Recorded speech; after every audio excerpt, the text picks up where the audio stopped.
বাংলাদেশের জার্সি রং ছিল দক্ষিণ আফ্রিকার মতো, খেললেও যেন ঠিক তাদের মতোই। জিম্বাবুয়ের বিপক্ষে দেখিয়ে দিল টাইগার তরুণরাও পারে রানের পাহাড় গড়তে। আগে ব্যাট করতে নেমে ওপেনার জাকির হাসানের অসাধারণ সেঞ্চুরির সাথে দুই তরুণ ব্যাটারের দুর্দান্ত ইনিংসে বিশাল পুঁজি পায় টিম টাইগার্স। এরপর বল হাতে নৈপুণ্য দেখান আলিস ইসলাম রাতুলরা।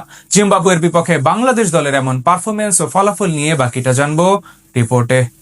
আজ বগুড়ার শহীদ চান্দু স্টেডিয়ামে ছিল বেশ গরম। সেই তাপমাত্রা উপেক্ষা করেই জিম্বাবুয়ে এ দলের বিপক্ষে মাঠে নামে বাংলাদেশ ইমার্জিং দল। এদিন আগে ব্যাট করতে নেমে শুরুতে চাপে পড়ে বাংলাদেশ দল। ডিপিএল এ দুর্দান্ত পারফরমেন্স করে সবার নজরে আসা শাহাদাত হোসেন দীপু আন্তর্জাতিক ক্রিকেটে গিয়েই খেই হারিয়ে ফেলেন। আজ 7 বলে কেবল 6 রান করে মাসুকুর বলে আউট হয়ে বিদায় নেন এই ডানহাতি ব্যাটার। সেই ধাক্কা অবশ্য দারুণভাবে সামলে নেন জাতীয় দলের লাল বলের নিয়মিত সদস্য জাকির হাসান ও তরুণ ইফতেখার হোসেন ইফতি। ন্যাশনাল টিমের জন্য কেন তারা উপযুক্ত সেটাই প্রমাণ করতে থাকেন দারুণভাবে। কাউন্টারে অ্যাটাকে গিয়ে দুজনই চালিয়ে খেলতে থাকেন আজ শুরু থেকে। প্রথম 10 ওভার শেষে টাইগারদের স্কোরবোর্ডে জমা পড়ে 1 উইকেটের বিনিময়ে 66 রান। এরপর কিছুটা আক্রমণাত্মক হন ইফতি। 16তম ওভারে জাকির হাসানের ব্যক্তিগত অর্ধশতকের পাশাপাশি দলীয় 17 রানের গন্ডি পার করে বাংলাদেশ ইমার্জিং দল। খানিক পরে ইফতিও পৌঁছে যান 50-এর কোটায়। এই জুটির উপর ভর করে বেশ ভালোভাবেই এগিয়ে যেতে থাকে বাংলাদেশ দল। 23তম ওভারে 158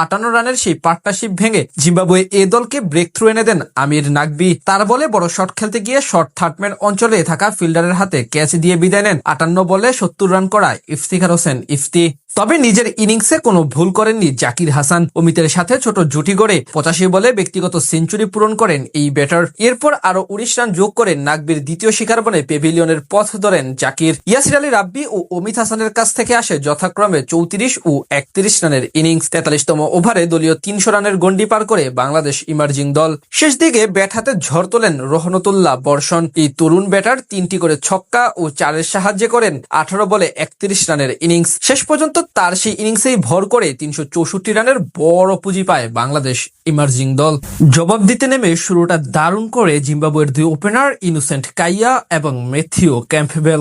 রান পাহাড়ের সামনে দুজনেই বেশ চালিয়ে খেলতে থাকেন টাইগার বোলারদের বিপক্ষে। ইনিংসের 8ম ওভারেই দলীয় 50-এর গন্ডি পার করে তারা ধীরে ধীরে গলার কাটা হয়ে দাঁড়ানো এই জুটি ভাঙেন আলিস আল ইসলাম। তার দুর্দান্ত এক ডেলিভারিতে এলবিডব্লিউর ফাঁদে পড়ে বিদায় নেন 26 রান করা কাইয়া। বেশিক্ষণ টিকতে পারেননি জিম্বাবুয়ে এ দলের উইকেট কিপার ব্যাটসম্যান মারুমানি। 8 বল থেকে মাত্র 7 রান করে সাজঘরে ফিরে যান এই ব্যাটার। আরেক ব্যাটার আমির নাকবি আউট হন কেবল 8 রান করে। তাকে ফেরত পাঠান বর্ষণ। অন্য প্রান্ত থেকে অবশ্য আগলে রেখে হাফ সেঞ্চুরি তুলে নেন ক্যাম্পবেল। তবে এরপর তিনিও আউট হলে বেশ বিপাকে পড়ে যায় সফরকারীরা। অধিনায়ক রয় কাইয়া বিদায় নিলে পুরোপুরি কোণঠাসা হয়ে পড়ে জিম্বাবুয়ে এ দল। সেখান থেকে আর তেমন ভাবে পেরে ওঠেনি তারা, যার ফলে শেষ পর্যন্ত বড় জয় নিয়ে মাঠ ছাড়ে বাংলাদেশ ইমার্জিং দল। পাশাপাশি এই জয়ের মাধ্যমে এখন সিরিজেও এগিয়ে গেল টিম টাইগার্স।